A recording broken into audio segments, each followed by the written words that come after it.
Kwa mabanzi, wengine wanaharibu kesho. Yao. Si tunasema hivi. Haleluya. Amen. Si tunasema banzi. Kuna mwingine mchungaji banzi lipo.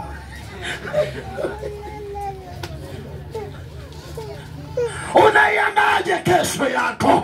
Iandae vizuri kesho yako. Uko shuleni, iandae vizuri kesho. Maandazi na chipsi visiharibu kesho yako. Amen. Itakuharibia kesho ya milele, lakini itakuharibia na kesho ya hapa. Amen.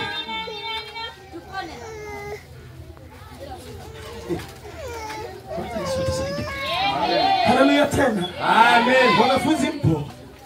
Unapokuwa shuleni, kaka Juma naomba ndazi.